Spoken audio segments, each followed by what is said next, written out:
What made you kind of become an advocate for sustainability?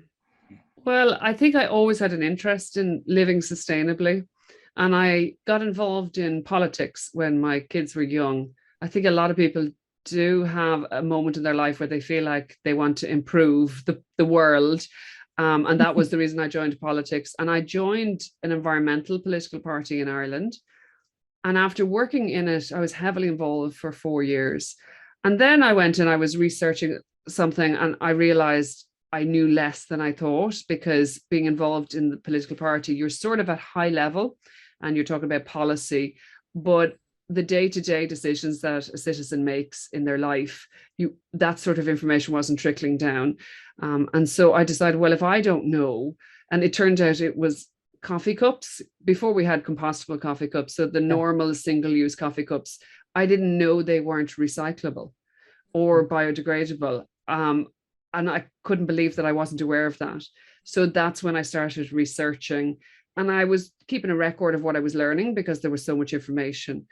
And the easiest way to record it really was in a blog, which over the 6 years that I've been writing it now has morphed into more of it's moved away from the blog format, and now it's like a resource for anyone who wants to live more sustainably, primarily in Ireland, but it's also, got information that would be relevant to an English speaker, maybe in Europe. And so that's what Living Lightly in Ireland has become now. So that was the main reason that I sort of got into it. I love information. I love sharing information. And so I wanted to learn about this topic, and to save people time having to do the research I was doing, then why not share it with them so that they could benefit? I'm Alexandra Kreis, and you're listening to Outer Travel Inner Journey. In my own search for self-understanding, I have met people from all walks of life. I bring to you a taste of these encounters.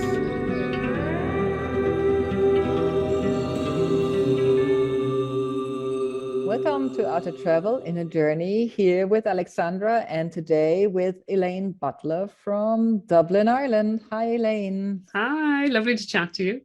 Lovely for you making time. Today we want to talk a little bit about what's very dear to Elaine's heart, and that's sustainable living. And she writes about it. She has her own podcast about it, and she's proactive on all levels of sustainability. So I thought it would be nice to have somebody like you coming on the show and maybe finding out a little bit what moves somebody into sustainability, and then beyond, their own intake or ontake of the situation, go above and beyond and make it like their virtue to help other people with it. So just for the listener, Elaine mentioned her blog, which is Living Lightly in Ireland, just to highlight that, where you can get all the information so that doesn't get lost. But I know what you're saying. I totally got you at that moment where you said, everybody wants to improve the environment, society. I certainly have been there and am still there. And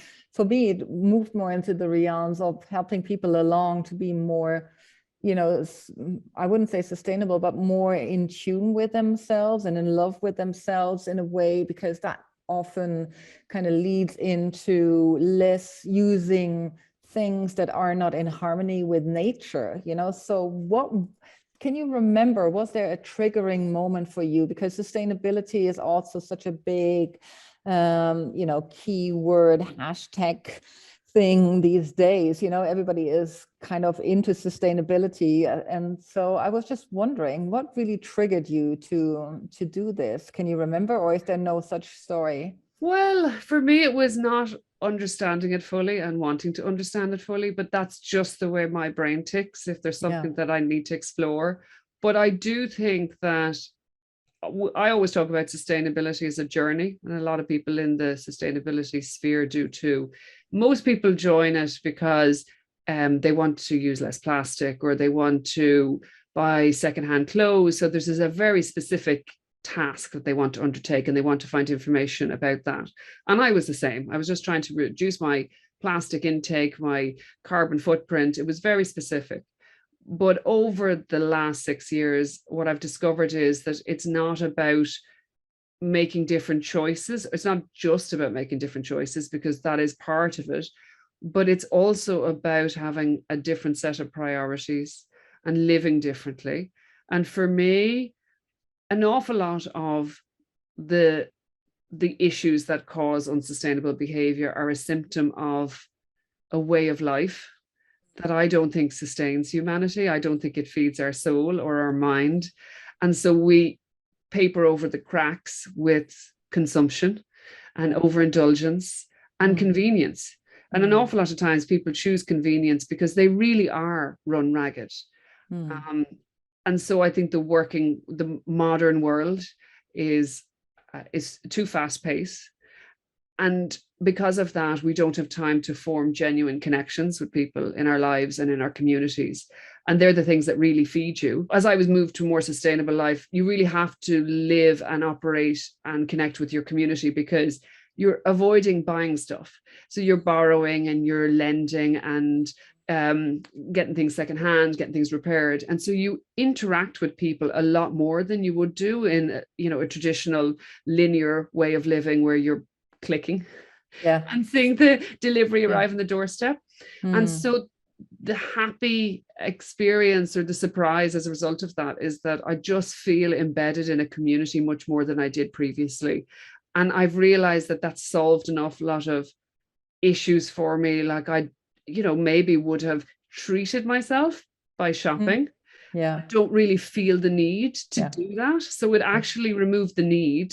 So instead, I might have started out by doing it, buying secondhand or buying sustainable, but actually now I just don't feel the need for retail therapy, because I don't know, and it sounds maybe a little bit out there, but you just feel more nurtured by having friends and connections that you can go and meet somebody for coffee, or you can go to an event that's being organized by people in this sphere, and that just seems more wholesome and it's more rewarding than the activities I would have done previously. Isn't it amazing? We have to say that it sounds outlandish that we're seeking connection again with human beings instead of with screens and tap things and somebody delivers something. You don't even, need to go through the aisles and choose it and make the time and all that was involved.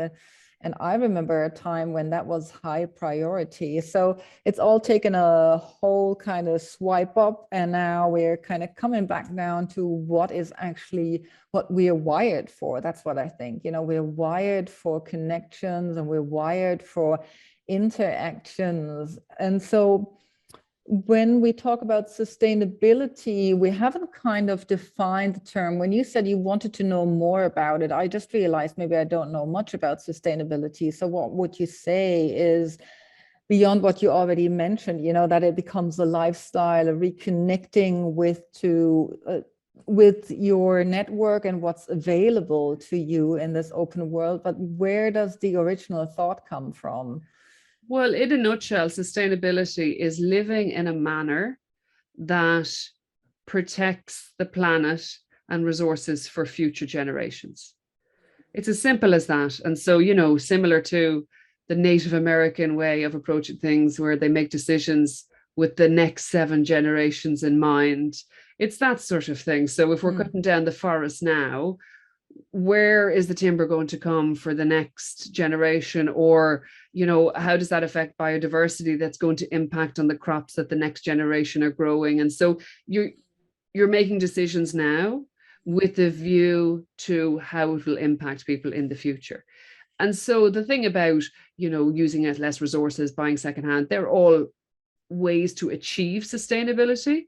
But as long as you're living in a manner that protects the future, protects the planet and resources for future generations, then that is the overarching definition of sustainability. And there are people out there that obviously think of that we might also stop thinking about just this planet. I'm just putting it out here, so just putting it out here, and that we really truly live already in a multiverse. There's not just one planet, but there's loads and loads of planets around us. How do you deal with that thought and that argument? when you say loads of planets, do you mean like other planets we could live on? Yes.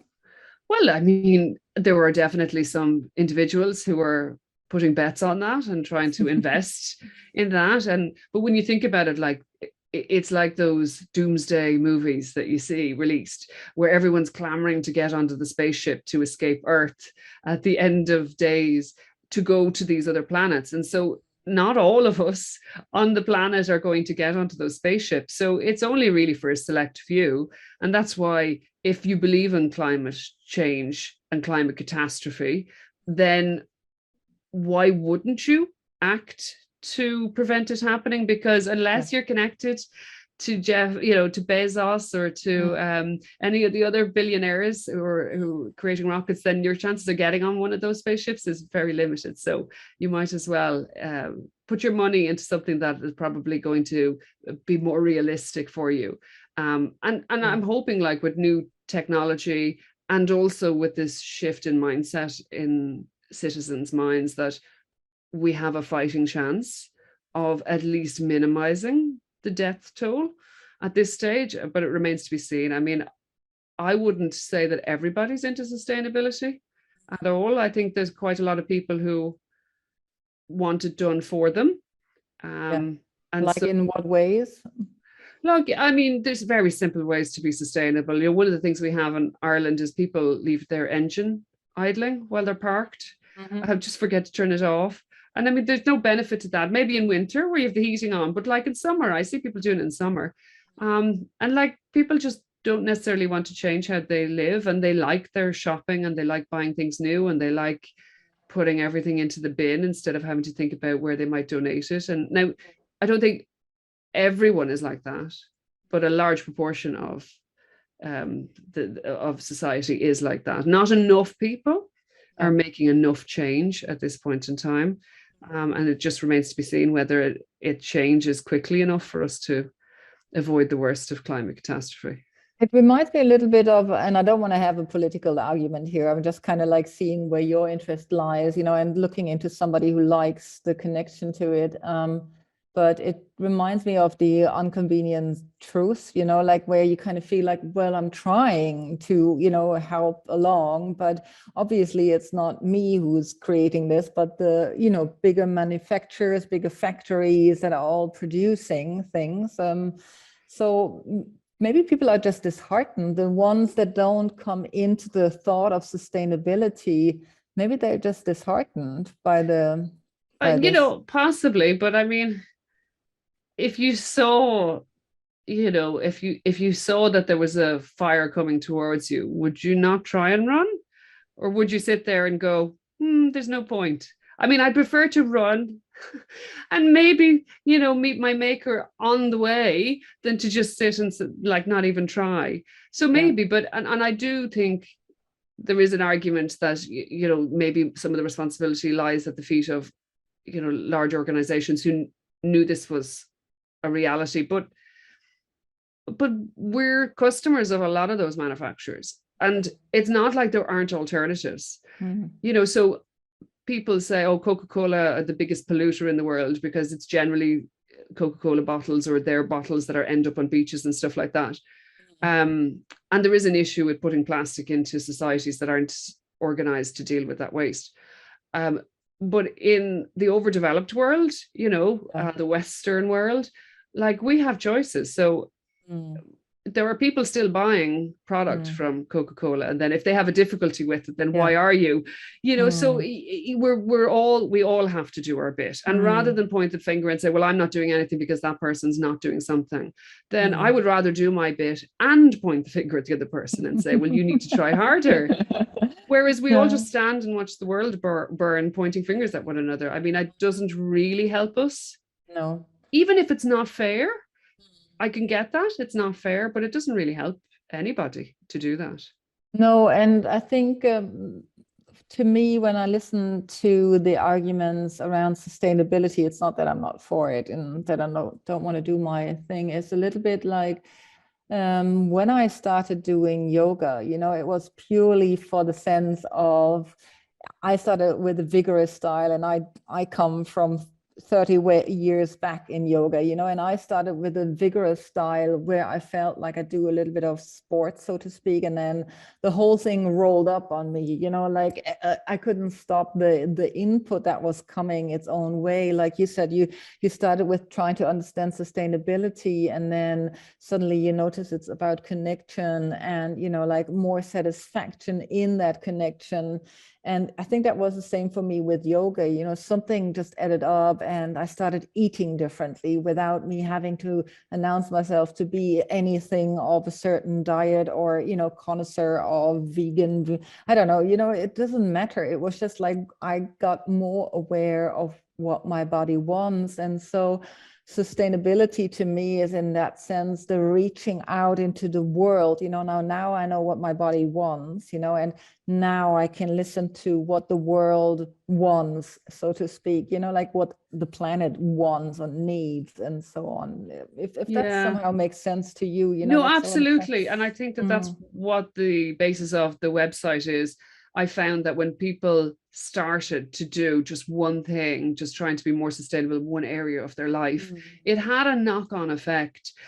Nobody goes from, you know, zero to hero immediately. They're not lobbying their local politician on day two. What you find is somebody's trying to avoid plastic, and then they might start to look at buying organic if they can afford it. Then they might look at their meat consumption, and then they sort of feel like, well, I know a little bit about this, so if they do meet a politician or they're talking to a director of a company, they feel more comfortable challenging some of their decisions. And so it's the first step really, which I think is the most important, which is why I think it's disappointing. Sometimes I hear the argument of people saying, oh, don't bother with straws, there's bigger problems and things like that. And I totally accept there are bigger problems, but the straw might be the first step for that individual. And it's not important whether it's a straw or something else. What's important is that they make the first step.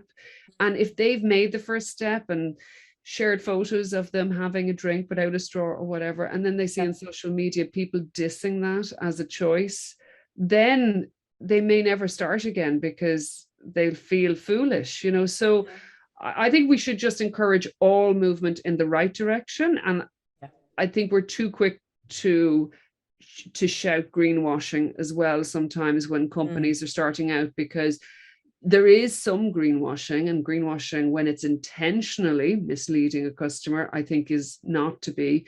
You know, we shouldn't allow that to happen. We should stand up against that. But some companies are as confused as individuals as to what's genuinely sustainable and what isn't. And I think have a conversation with them and maybe correct them if you know what is truly sustainable. But this name and shame business without a dialogue, I think, is disappointing, and I don't think it does anyone any favors. And again, to those who are not so tuned into the keywords of sustainability, can you just quickly explain greenwashing so that we don't miss out on that?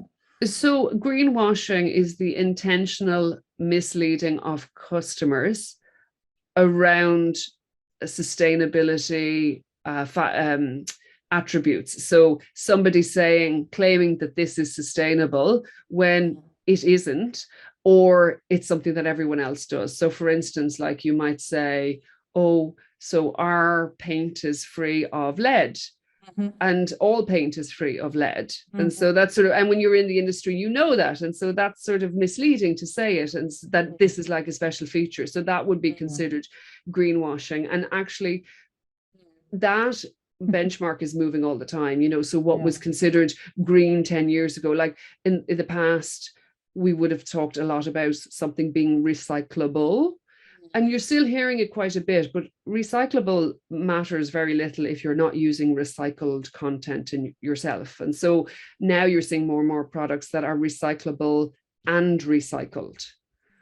So, and then the other like forms of greenwashing is like saying something. So overall, what we have to do in the overdeveloped world is to reduce our consumption levels. They're just completely out of whack. They're not sustainable. So if you see a business that ends up selling more because of a change to their product, then you could class that as greenwashing. So the perfect thing is you have a reusable container. that you can wash and reuse, and that's been replaced with a single-use compostable container. So that single-use compostable container, even though it might be compostable, is actually going to end up using more resources overall than the reusable container. Oh, So wow. that would be an example of greenwashing. If the company is aware, it does that intentionally, that would be the caveat I would put in, because a lot of companies think, oh, compostable is so much better. But whereas a reusable plastic container might be much more sustainable than a single-use compostable container. And it isn't black and white. That's where a lot of the confusion comes in. I totally see that. So it's if I come back to my favorite subject, yoga, that's what it feels like to me when I kind of see some yoga classes that have the shape of yoga, but then there's so much over instruction and beat and quick movement. And so there's never that arriving at yourself, but just the end goal of satisfaction, like you're satisfied that you moved and you feel exhausted and you challenged yourself. And I often, maybe that's a little bit comparison to that for me. You get lost in the detail rather than it's like, I much prefer to talk about the principles. People often will ask me, oh, is this better than that? And the answer usually is, it depends. And unless you did a life cycle analysis between one product and another, it's impossible to say if one is better than another. But the principles of sustainable living are really helpful. So if what you're doing reduces consumption overall, then it's a good bet that the decision is a good one. That's the right way to go.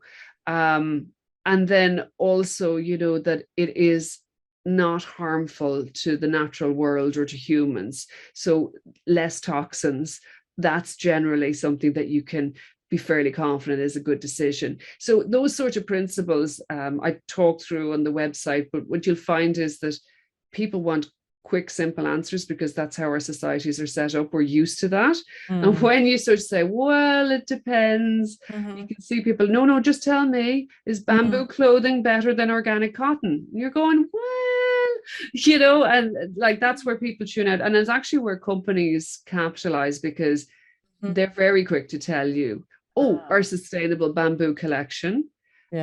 And then you want to convince yourself that that is a more sustainable choice. And so you buy it. Whereas actually, if you've perfectly good clothing in your wardrobe, that's actually way more sustainable than buying a bamboo collection garment or something. Oh, I love what you're saying, because for a moment I kind of followed you down the rabbit hole and I thought, like, my God, I don't know anything about sustainability as we're going along with the conversation, like you might have felt initially, and now I'm so glad that we're talking. It's just really, really simple, just be aware of what you're doing. Are you overusing the car? Are you, whatever it is, are you buying too much?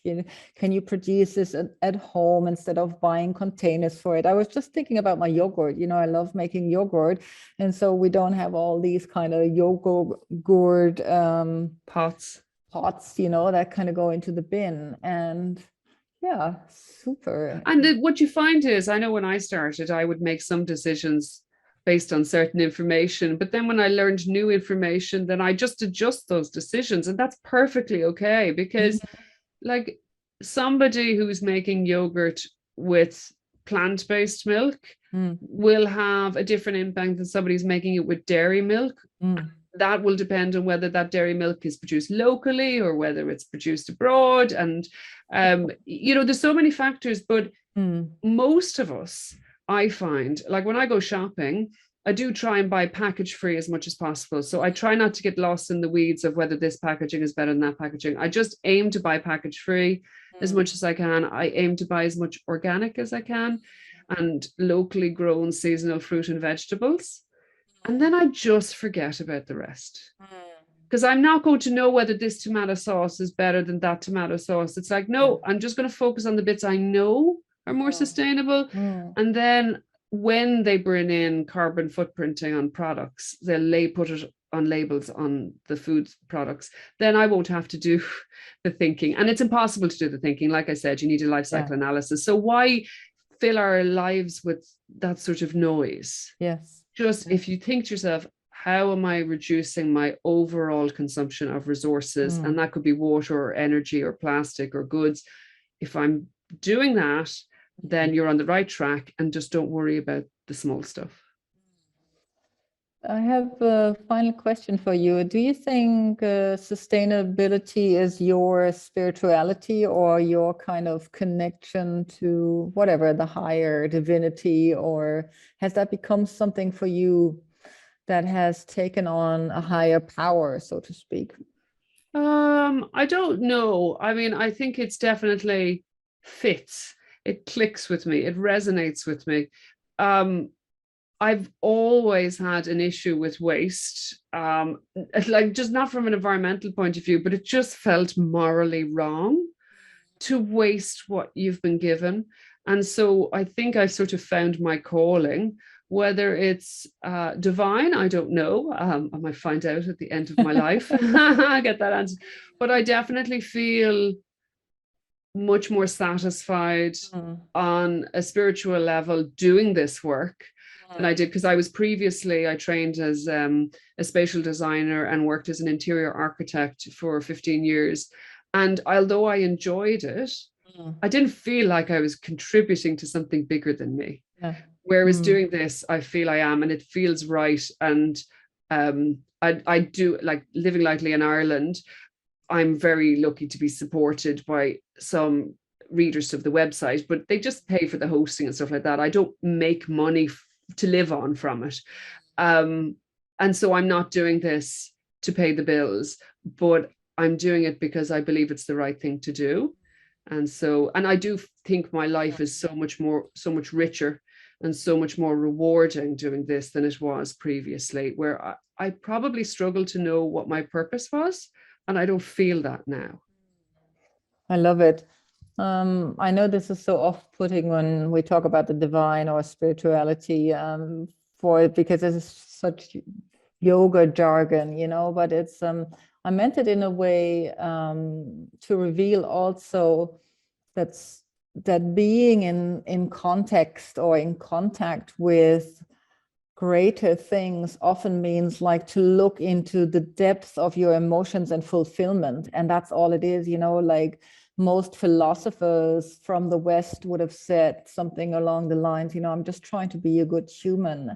And that might be, the extent of being in awe and aware of that we are not alone, and that's all that I would recognize in saying, like, the divine is just a connection, or showing us that we are all interconnected. So that's it, because people have such different definitions of divinity. Wow. Yeah. But I totally agree with you. I mean, I do feel more connected to humanity, because, and actually I think that that's what sustainability, the challenge of sustainability and the climate chaos, is that we now are seeing how interconnected we are, that somebody putting carbon into the atmosphere across the globe is having an impact on us here, and vice versa. And so I think that it's actually, I think that might be what humanity is struggling with a lot, because particularly in the Western world, we have moved to individualism a lot.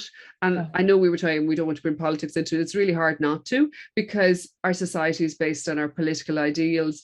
And I think that for us to resolve the climate crisis, we have to work collectively. And that's not something that comes very easily to a lot of people in the overdeveloped Western world. So that journey, I was saying, might start with reducing plastic or whatever, and it ends up with you having a heartfelt conversation with somebody about your concerns about your children's future, or what we're doing to the natural world, so you don't think you're going to do that when you start reducing your plastic, but you sort of end up there. And it might sound unattractive to some people who've never done that before, but it's so much, you feel so much more alive, I feel. Yeah. I love that you say that. I really actually totally respect that. And I'm also grateful that you have so much knowledge and you came in with all this wisdom to the show. Thank you so much. And with really a care. And Yeah, I would recommend supporting you, or at least kind of start by looking at your blog, Lightly Living in Ireland. We will have that in the show notes for the listener, so you can just click on the link. And as Elaine was saying, she needs a little bit of sponsorship just to keep the blog going. So if you feel like you want to help her along, please do. Yeah. Or even just like, so not everyone has disposable income, so sharing the link with friends. And I should mention that my articles are all based on academic research and government reports and nonprofit organizations, so that, because you know yourself, you can find anything you want on the internet. You have to be careful of your sources. And I don't do sponsored posts because I mention a lot of brands on the website, but that's just so people can find them. But I feel if I ever took sponsorship from a company, then I'm no longer objective. And so I don't do sponsored posts or anything like that, or affiliate links or anything like that. So I really don't make any money, and that's fine. I'd almost prefer the information to get out to people, so that it makes it easier for them to live sustainably. Yeah, that's what I heard you saying. And I appreciate that generosity, of giving without wanting something back. So that's truly giving to me, and contributing.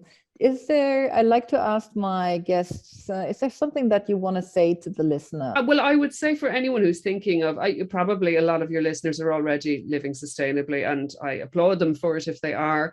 I would encourage them to not lose hope, because sometimes I think if you're living sustainably, it feels like not enough people around us are doing likewise.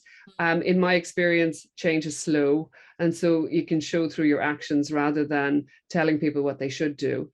And for anyone who is not trying to live sustainably, or haven't really changed how they live now, and they might have a bit of climate anxiety, I think if you actually start doing something tomorrow, you'd be amazed at how that resolves a lot of the climate anxiety, just the very act of doing something. And then you'll end up getting connected to people who are like-minded. And once you do, and when you do that, it really helps to the climate anxiety dissipate. In my experience, all forms of anxiety are driven by a sense of disconnect from other people and a sense of isolation. And once you connect with other humans who feel the same, then it really does wonders for our mental health. So, sustainable living is very good for your mental health as well as everything else. So I think give it a go. And you may give it up if you don't like it. I hope you wouldn't, but I mean, just try a few things and see how you get on. Yeah, and so if you can't think environment, think about networking and falling into networking and falling in love with yourself again. Like if that could be another new subtitle to sustainability, I'm sure a lot of more people would. Well, this is the thing, and actually, I find that because we're so individualistic in the Western world, you do have to write with that in mind. That's what I find. Save yourself money by living sustainably, even though you absolutely can.